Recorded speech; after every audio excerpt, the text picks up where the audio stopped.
10 juin 1944, 14h23. Route départementale D39, 2 km à l'est du village de Salon-la-Tour, Corrèze. Violette Sabot, 23 ans, franco-britannique, agent du Special Operations Executive, s'accroupit derrière un muret de pierre et écouta le bruit des bottes allemandes se rapprocher. Elle portait une mitraillette Sten Mark II, un chargeur de 32 cartouches et une robe d'été bleue qui dissimulait mal les ecchymoses sur ses jambes. 4 jours plus tôt, les Alliés avaient débarqué en Normandie. La France attendait depuis 4 ans.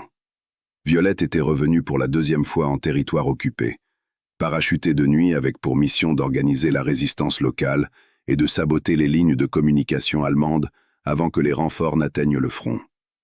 Elle n'avait pas prévu de se battre seule contre une colonne entière. Mais les plans changent. Les ordres deviennent obsolètes. La guerre ne négocie pas. Elle regarda sa montre.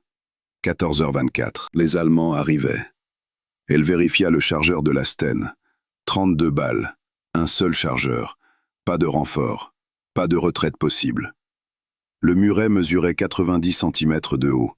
Assez pour se couvrir. Pas assez pour survivre longtemps. En juin 1944, la France occupée était un champ de bataille sans ligne de front. Le débarquement de Normandie avait déclenché une réaction allemande féroce.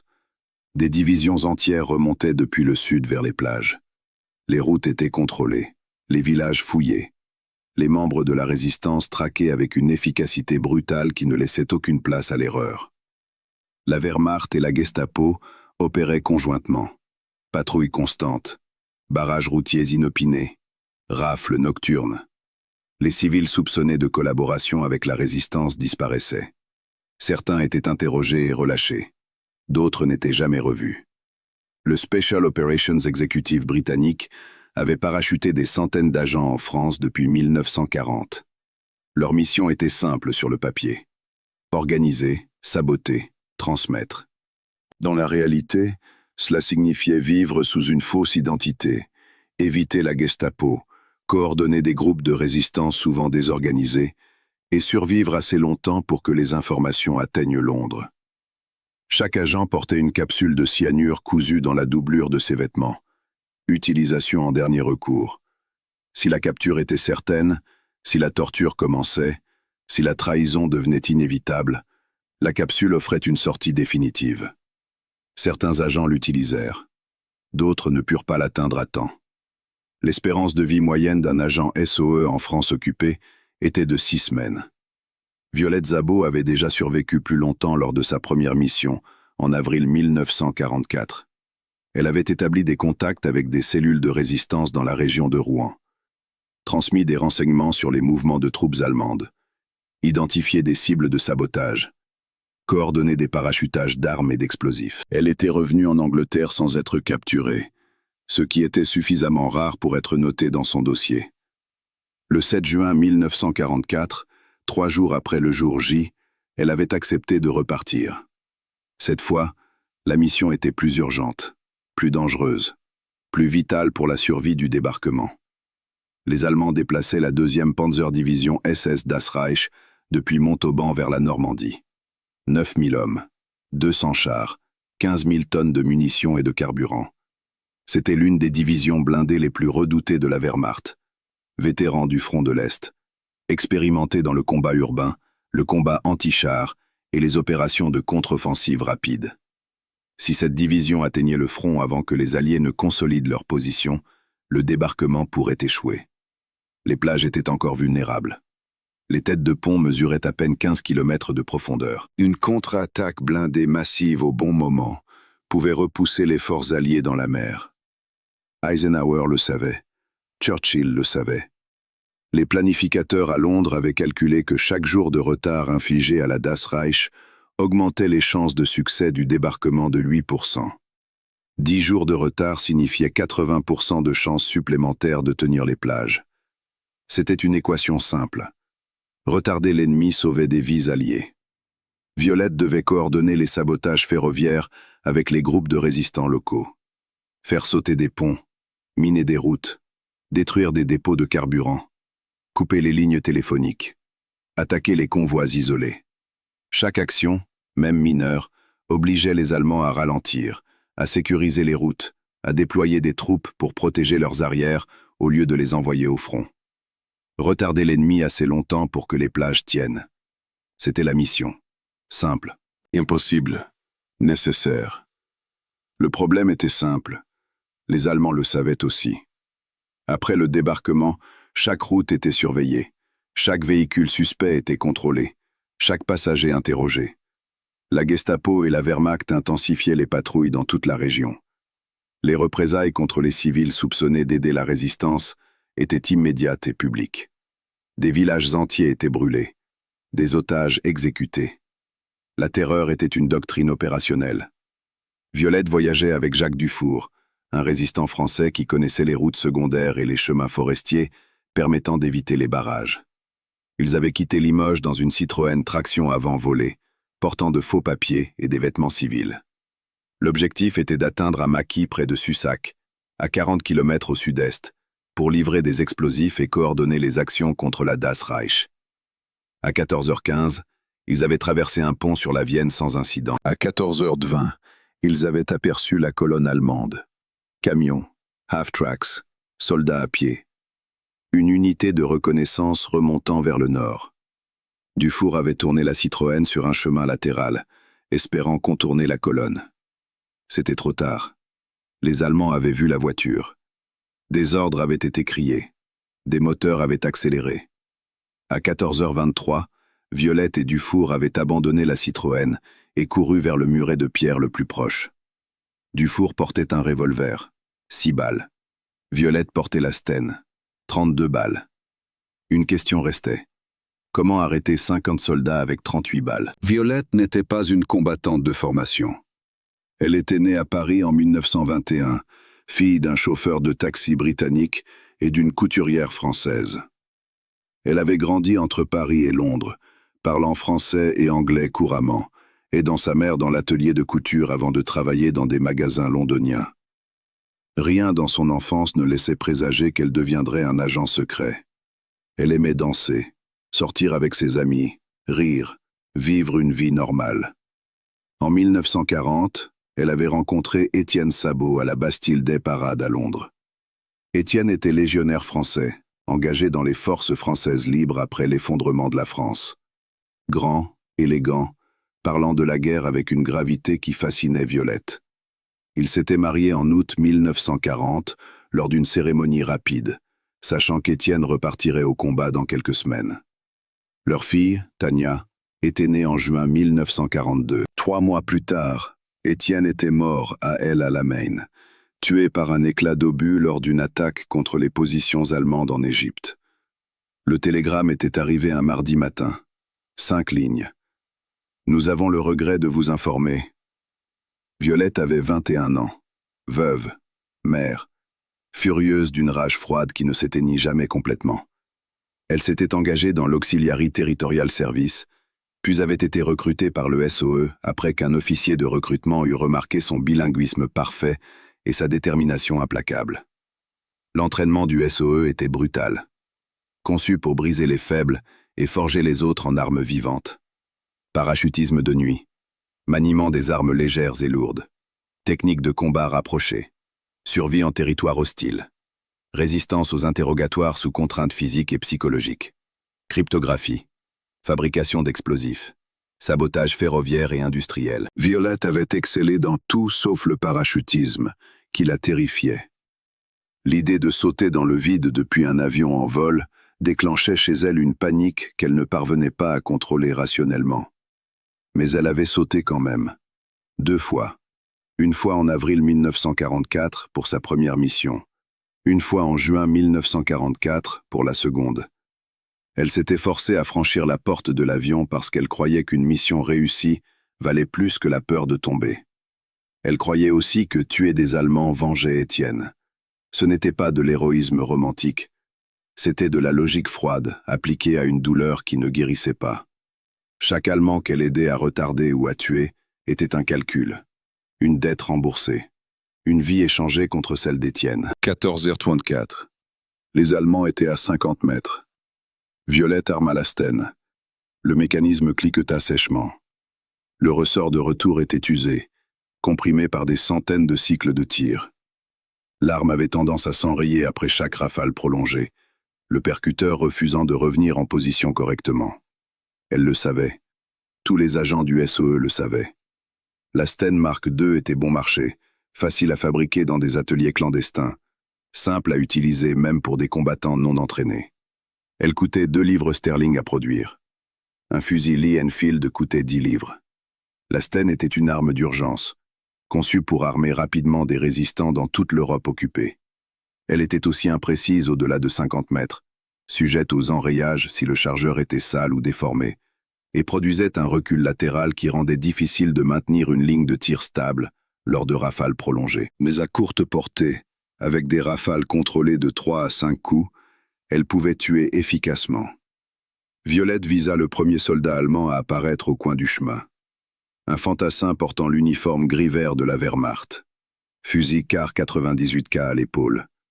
Casque d'acier gris avec l'insigne de l'aigle.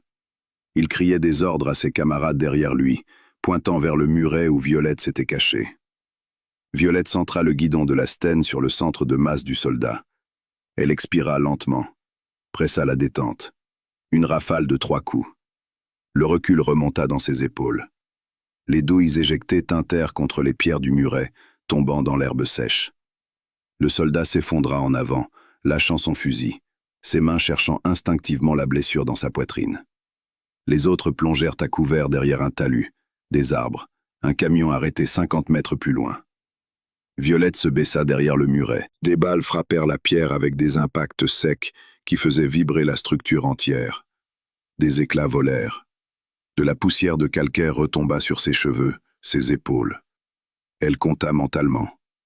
29 balles restantes. 50 mètres de champ dégagé entre elle et les Allemands. Aucun couvert entre le muret et la forêt derrière elle. Pas de repli possible sans être abattu immédiatement. Dufour était à 10 mètres sur sa gauche, tirant avec son revolver Mass modèle 1935. 6 coups. Recharge manuelle. 6 autres coups. Puis silence.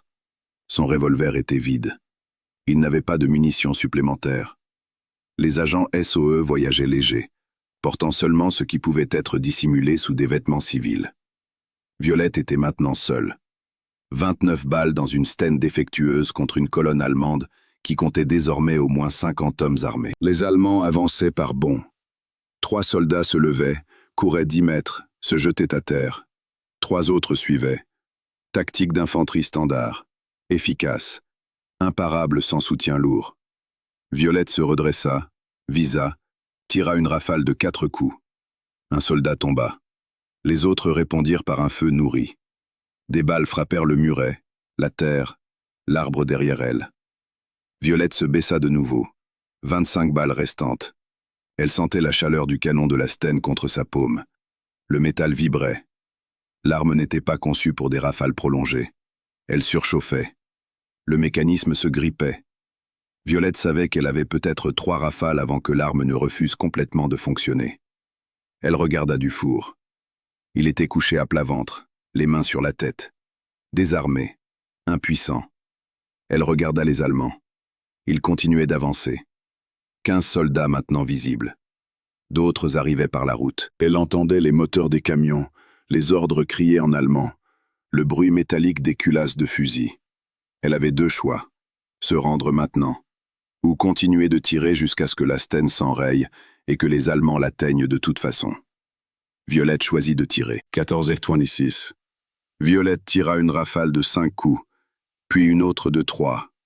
Les Allemands ralentirent et ne comprenaient pas pourquoi une seule personne continuait de tirer alors que la situation était manifestement perdue. Un officier allemand cria un ordre. Les soldats se déployèrent sur les flancs, tentant d'encercler le muret. Violette pivota, tira vers la gauche. 4 coups. Un soldat tomba. Elle pivota vers la droite. 3 coups, ratés. La Sten s'enraya. Le mécanisme refusa de réarmer. Violette tira sur la poignée d'armement. Bloquée. Elle frappa le côté de l'arme avec la paume. Le mécanisme se libéra. Elle tira une dernière rafale de 3 coups. Puis le chargeur fut vide. Silence. Violette jeta la Sten. Elle n'avait pas de chargeur de rechange. Pas de pistolet. pas de grenade. Elle avait tiré 32 balles en moins de 2 minutes. Tué ou blessé au moins 4 soldats allemands. Retarder une colonne entière assez longtemps pour que d'autres résistants peut-être aient le temps de s'échapper. Maintenant, c'était fini. Les Allemands se levèrent et avancèrent, leurs armes pointées vers elle. Dufour se rendit le premier, main en l'air. Violette resta accroupie derrière le muret. Un soldat allemand cria en français « Levez-vous, main en l'air !» Violette se leva lentement. Ses mains tremblaient, pas de peur, d'épuisement. Elle avait couru, tiré, et retenu sa respiration pendant 2 minutes qui semblaient avoir duré 1 heure. Un officier allemand s'approcha. Il regarda Violette, puis la stène vide sur le sol, puis les douilles éparpillées autour du muret. Il ne dit rien. Il fit signe à 2 soldats. Ils saisirent Violette par les bras. Elle ne résista pas. Violette et Dufour furent emmenés à Limoges, quartier général régional de la Gestapo. Sous-sol, cellule sans fenêtre, interrogatoire. Les méthodes étaient standardisées. Isolation d'abord. 48 heures sans nourriture, sans eau, sans sommeil. Puis les questions, simples au début. Nom, nationalité, raison de la présence en France. Les interrogateurs allemands savaient que Violette était une agent alliée. Ses vêtements, son équipement, la stène abandonnée près du muret, tout confirmait son statut. Ce qu'ils voulaient savoir, c'était qui d'autre travaillait avec elle. Nom, lieu de rendez-vous, fréquence radio, code de transmission, emplacement de cache d'armes, identité de contact dans la résistance. Violette ne donna aucun nom, aucun lieu, aucune information exploitable. Les interrogateurs augmentèrent la pression. Privation prolongée de sommeil.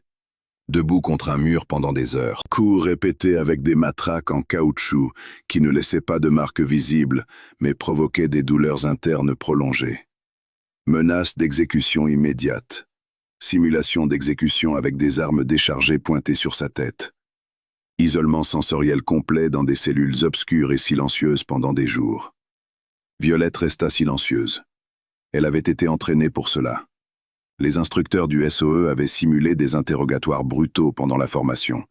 Ils avaient expliqué que la torture fonctionnait en brisant la volonté, pas le corps. Que résister ne signifiait pas ne jamais parler, mais retarder assez longtemps pour que les informations deviennent obsolètes. Chaque heure de silence permettait aux autres agents de changer de lieu, de modifier les codes, d'évacuer les caches compromises. Violette savait que si elle tenait 24 heures, les informations dans sa tête perdraient leur valeur opérationnelle. Elle tint plus longtemps que cela. Le 8 août 1944, après 2 mois d'interrogatoires infructueux, elle fut transférée à la prison de Fresnes, près de Paris. Les Allemands avaient abandonné l'idée de la faire parler. Elle fut classée comme prisonnière politique, marquée pour déportation. Le 8 août, elle fut chargée dans un train de marchandises avec 86 autres femmes. Direction l'Allemagne. Ravensbrück, camp de concentration pour femmes, 40 km au nord de Berlin. Violette survécut 8 mois dans le camp. Ravensbrück accueillait 130 000 femmes en 1944. Prisonnières politiques, résistantes, juives, tziganes, témoins de Jéhovah, criminels de droit commun. Toutes mélangées dans des baraquements surpeuplés conçus pour contenir 300 personnes, mais en abritant 1000. Travail forcé dans des usines d'armement. 12 heures par jour, 7 jours par semaine. Ration insuffisante. 500 calories par jour. Juste assez pour maintenir les prisonnières vivantes, mais trop peu pour qu'elles gardent leur force. Maladie, typhus, dysenterie, tuberculose. Les installations médicales étaient inexistantes. Les prisonnières malades étaient soit laissées mourir, soit sélectionnées pour exécution si elles ne pouvaient plus travailler. Violette fut assignée au travail dans une usine Siemens, produisant des composants électriques pour l'armée allemande.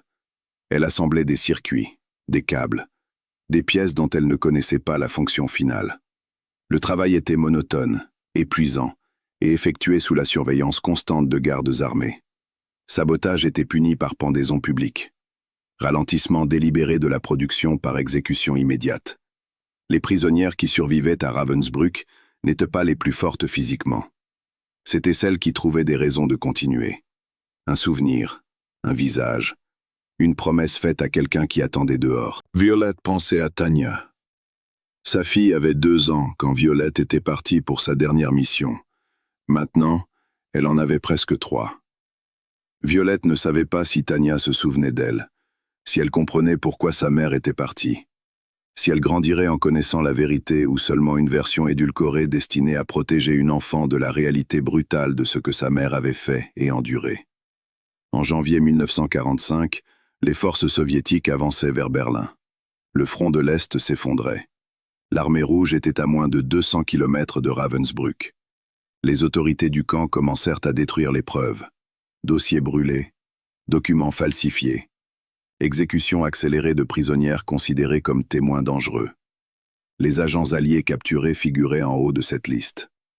Violette Szabó fut fusillée le 26 janvier 1945, avec 2 autres agents SOE, Denise Bloch et Lilian Rolf. Elles furent emmenées dans une cour isolée, forcées de s'agenouiller, abattues d'une balle dans la nuque. Leurs corps furent incinérés dans le crématorium du camp. Aucune tombe, aucune trace, juste des cendres dispersées dans un fossé anonyme. Violette avait 23 ans. Sa fille Tania avait 2 ans et demi. Tania ne reverrait jamais sa mère, ne reconnaîtrait jamais son visage autrement que sur des photographies jaunies conservées dans des albums de famille. En 1946, Violette Szabó reçut à titre posthume la Croix de guerre française et la George Cross britannique, la plus haute distinction civile pour bravoure. La citation mentionna qu'elle avait combattu avec un courage exceptionnel contre des forces écrasantes, et qu'elle avait refusé de trahir ses camarades malgré des interrogatoires brutaux. Après la guerre, les rapports du SOE révélèrent l'ampleur de l'opération. Le retard infligé à la 2e Panzerdivision SS Das Reich par les sabotages de la résistance française avait été significatif. La division, qui aurait dû atteindre la Normandie en 3 jours, mit 17 jours pour arriver. Pendant ce temps, les Alliés consolidèrent leur position, établirent des têtes de pont, débarquèrent des renforts. Le retard changea l'équilibre des forces au moment critique où le débarquement aurait pu échouer. Les actions de résistants comme Violette Szabó, dispersées sur des dizaines de kilomètres, cumulées avec des milliers de petits sabotages, avaient créé un effet stratégique que personne n'avait anticipé. Les généraux allemands eux-mêmes, dans leur mémoire d'après-guerre, reconnurent que le chaos logistique causé par la résistance française avait contribué à la défaite en Normandie. Mais Violette ne sut jamais cela. Elle mourut en croyant peut-être que sa mission avait échoué, qu'elle avait été capturée sans achever ce qu'elle était venue faire. Elle ne sut jamais que ces 2 minutes derrière le muret de pierre étaient devenues un symbole, que des milliers d'agents, de résistants, de femmes et d'hommes avaient fait exactement ce qu'elle avait fait, tenir, retarder, refuser de céder, même quand la situation était perdue. Jacques Dufour survécut à la guerre. Il fut libéré en 1945. Il témoigna sur ce qui s'était passé le 10 juin 1944, près de Salon-la-Tour. Il décrivit comment Violette avait continué de tirer alors que lui-même n'avait plus de munitions. Comment elle avait refusé de se rendre tant qu'elle avait des balles. Il dit qu'elle n'avait pas agi en héroïne. Elle avait agi en soldat, froidement, méthodiquement, sans chercher la gloire. Juste accomplir la mission aussi longtemps que possible. Tania Szabó grandit en Angleterre. Elle apprit l'histoire de sa mère par des rapports officiels et des témoignages de survivants. En 1958, un film britannique raconta l'histoire de Violette, Carve Her Name with Pride. Le film romança certains détails, exagéra d'autres, mais l'essence restait vraie. Une femme de 23 ans, veuve, mère, s'était battue seule contre une colonne allemande avec une mitraillette qui s'enrayait toutes les 3 rafales. Et elle avait tenu assez longtemps pour que cela compte. Le muret de pierre existe toujours. Route départementale D39, 2 km à l'est de Salon-la-Tour. Les balles ont laissé des impacts dans la pierre. Personne ne les a réparés. Une plaque commémorative a été installée en 1947. Elle porte le nom de Violette Szabó et la date. 10 juin 1944. Chaque année, des vétérans, des historiens, des habitants locaux viennent déposer des fleurs. Ils se tiennent devant le muret et essaient d'imaginer ce que Violette avait vu. 50 mètres de champ dégagé. Des soldats allemands avançant. Une Sten avec 32 balles. 2 minutes pour décider si la guerre méritait de mourir pour elle. Violette décida que oui.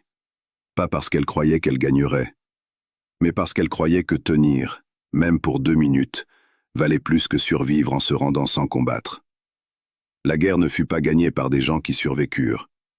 Elle fut gagnée par des gens qui refusèrent de perdre, même quand perdre était inévitable. Violette Szabo incarne cela. Pas une héroïne mythique.